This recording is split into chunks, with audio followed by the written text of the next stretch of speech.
नमस्कार दोस्तों, स्वागत है आपका बिहार एक्सप्रेस न्यूज में। तो चलिए आपको लेकर चलते हैं आज की मुख्य और ताज़ा खबरें की ओर। इससे पहले आप वीडियो को किस शहर से देख रहे हैं कमेंट में जरूर बताएं और वीडियो अच्छी लगी तो वीडियो को लाइक करके चैनल को सब्सक्राइब जरूर करें।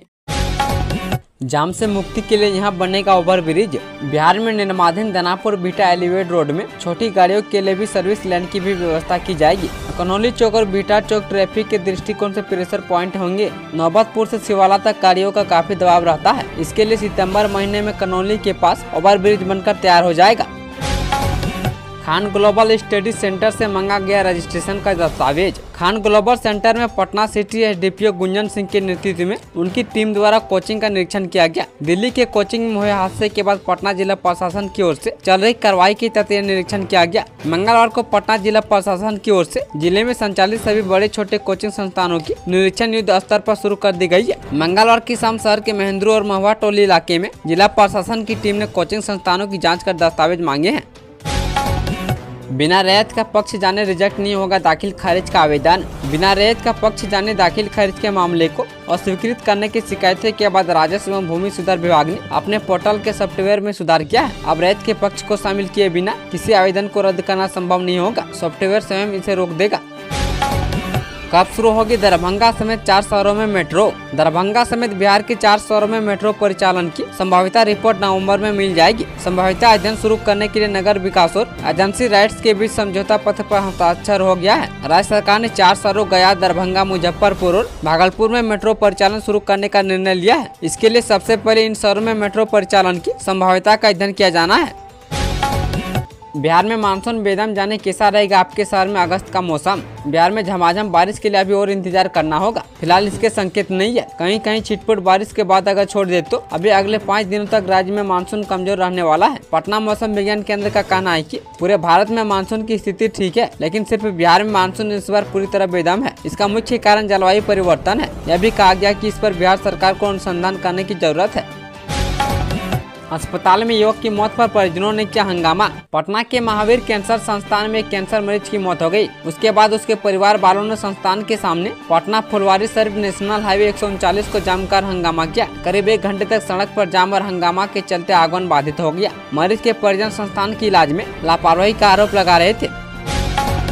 पुल पुलियों के ढहने पर सरकार अभी सचेत, अब बनेगा मेंटेनेंस पॉलिसी। सुप्रीम कोर्ट के आदेश के बाद राज्य में पुल पुलियों की मेंटेनेंस पॉलिसी बहुत जल्द लागू होगी। यह पॉलिसी पथ निर्माण विभाग के तहत बिहार राज्य पुल निर्माण निगम लिमिटेड ने तैयार कर लिया है। साथ ही ग्रामीण कार्य विभाग के पुलों के स्ट्रक्चर ऑडिट अंतिम चरण में है। इसके आधार पर विभाग की तरफ से मेंटेनेंस पॉलिसी बनाने सहित पुराने पुलों की मरम्मत और पुराने पुलों की जगह नए पुलों के निर्माण का निर्णय लिया जाएगा। साथ ही राज्य मंत्रिपरिषद की मंजूरी के बाद पुलों की मेंटेनेंस पॉलिसी लागू हो जाएगी। वही NHAI भी पुलों के बेहतर मेंटेनेंस की पुख्ता तैयारी की व्यवस्था में जुटा है।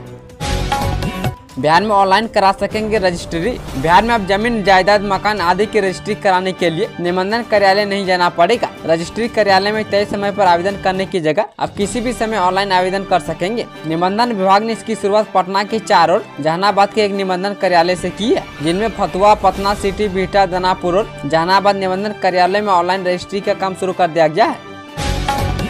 बिहार में होगी 1,60,000 शिक्षकों की भर्ती। 3 अटेम्प्ट दे चुके अभ्यर्थियों के लिए खुशखबरी। बिहार में होने वाली शिक्षक नियुक्ति परीक्षा में शामिल होने वाले अभ्यर्थियों को बिहार लोक सेवा आयोग ने 3 मौकों की जगह 5 मौके देगा। इससे अभ्यर्थियों को बहुत बड़ी राहत मिलेगी। जो अभ्यर्थी 3 बार में परीक्षा नहीं पास कर सके हैं, अब उन्हें 2 बार और मौका दिया जाएगा। परीक्षा को बिना किसी व्यवधान के संपन्न कराने के लिए कड़े नियम लागू किए गए हैं।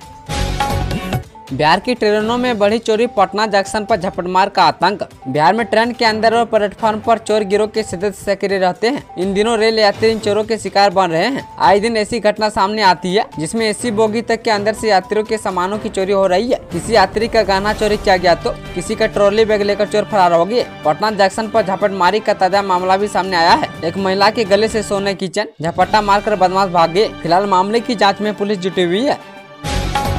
बिहार में डेंगू के मिले 265 पॉजिटिव केस। बिहार में डेंगू का संक्रमण लगातार बढ़ रहा है। नए इलाकों में डेंगू के मरीज मिल रहे हैं। जनवरी 2024 से 28 जुलाई 2024 तक बिहार में डेंगू के 265 पॉजिटिव केस पाए गए हैं। इसमें पटना में सबसे अधिक 84 केस मिले हैं। इसके अलावा गया में 26, मुजफ्फरपुर में 18, सिवान में 11 और मधुबनी में 10 पॉजिटिव केस पाए गए हैं। अरवल एकमात्र जिला है वहाँ डेंगू का एक भी केस इस अवधि में नहीं मिला है। यह जानकारी अपर निदेशक सह राज्य कार्यक्रम पदाधिकारी वेक्टर जनित रोग नियंत्रण कार्यक्रम डॉक्टर अशोक कुमार ने दी है। बिहार में 120 नए रूटों पर चलेंगी सरकारी बसें। बिहार राज्य पथ परिवहन निगम 120 नए मार्गों पर बस चलाने की तैयारी कर रहा है। नई खरीद हुई 376 बसों का परिचालन किया जाना है। पथ परिवहन निगम ने बसों के परिचालन को लेकर विस्तृत कार्य योजना बनाई है। यह सारे मार्ग राज्य के अंदर के हैं और कई जिलों को जोड़ते हैं। यही नहीं, सरकार के अभी प्रमुख शहरों को अन्य शहरों या जिला मुख्यालय से जोड़ने की योजना है। इसके अलावा कई महत्वपूर्ण छोटे शहर भी है जहाँ बसों के परिचालन की जरूरत है। भविष्य में इस परिवहन रूट चार्ट का और विस्तार किया जाएगा। बिहार के इन 12 जिलों में बारिश और वज्रपात का अलर्ट जारी। बिहार में उमस भरी गर्मी से लोग परेशान हैं। धान की खेती करने वाले किसानों का हाल बेहाल है। सावन में सूखा की ओर अग्रसर बिहार में मौसम विभाग ने राहत की खबर दी है। मौसम विभाग का कहना है कि पश्चिम चंपारण, पूर्वी चंपारण, दरभंगा, गोपालगंज, सिवान, सीतामढ़ी और शिवहर, मधुबनी, मुजफ्फरपुर, रोहतास, औरंगाबाद, कैमूर के कुछ भागों में 1 से 3 घंटे में हल्के से मध्य दर्जे की मेघ गर्जन और वज्रपात का पूर्वानुमान है। मौसम विभाग ने इन इलाकों में अलर्ट जारी किया है। भागलपुर रेलवे स्टेशन का 482 करोड़ से होगा कायाकल्प।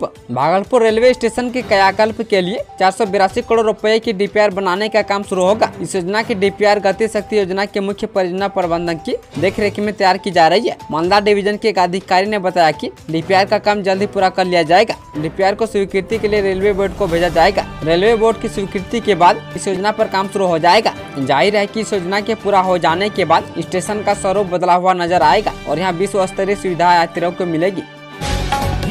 बिहार के बेरोजगारों के लिए सुनहरा मौका। 36 जिलों में रोजगार मेला लगाकर बांटी जाएगी नौकरियां। बिहार सरकार ने जिलों में 1 दिवसीय रोजगार मेला आयोजित करने का निर्णय लिया है। यह मेला सितंबर से शुरू होकर दिसंबर तक संपन्न हो जाएगा। मेले की शुरुआत बक्सर से होगी। श्रम संसाधन विभाग ने जिला स्तरीय रोजगार मेले का समेकित कार्यक्रम जारी कर दिया है। रोजगार मेला को लेकर विभाग के निदेशक श्याम बिहारी मीना ने सभी क्षेत्रीय अधिकारियों से कहा कि वे अपने क्षेत्र में आयोजित होने वाले रोजगार मेले के सफल आयोजन के लिए प्रयास करेंगे और अधिकारियों को मेले के सफल आयोजन की तैयारियों से निदेशालय को समय रहते अवगत कराना होगा। साथ ही मेले के आयोजन को लेकर निदेशालय द्वारा दिए गए दिशा निर्देशों का भी सख्ती से पालन करना होगा।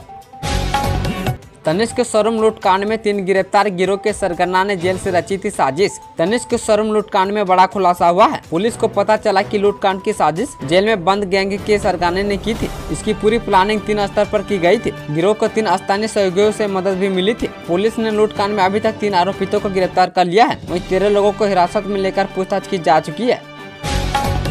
नर्सरी के छात्र ने तीसरी कक्षा के बच्चे को मार दी गोली। सीतामढ़ी जिले के त्रिवेणीगंज में स्थित सेंट जॉन बोर्डिंग स्कूल में बुधवार की सुबह करीब 9 बजे एक 5 वर्षीय छात्रा ने 11 वर्षीय स्टूडेंट पर गोली चला दी। गोली लगने से छात्र गंभीर रूप से जख्मी है। उसका उपचार अनुमंडल अस्पताल में चल रहा है। घटना की जानकारी के बाद पहुंची पुलिस स्कूल संचालक को हिरासत में लेकर पूछताछ कर रही है।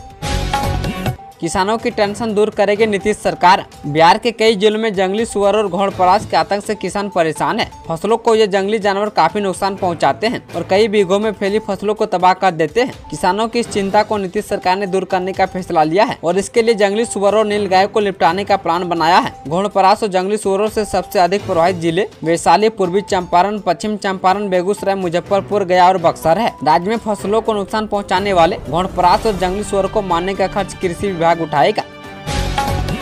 नीतीश की पार्टी का झारखंड में चुनाव लड़ने का क्या ऐलान है। बिहार के मुख्यमंत्री नीतीश कुमार की पार्टी जनता दल यूनाइटेड ने झारखंड में चुनाव लड़ने का ऐलान कर दिया है। जदयू झारखंड विधानसभा का चुनाव बीजेपी के संग मिलकर लड़ेगी। बिहार सरकार के मंत्री श्रवण कुमार ने झारखंड में इसी साल विधानसभा चुनाव हो सकते हैं। इस चुनाव को देखते हुए सभी राजनीतिक दलों ने अपनी अपनी तैयारियां भी शुरू कर दी है। जदयू नेता श्रवण कुमार ने कहा कि झारखंड में उनकी पार्टी एनडीए के साथ चुनाव लड़ेगी।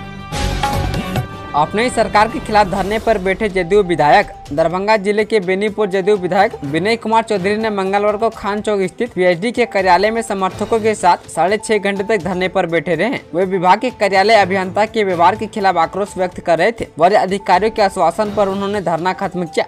विधायक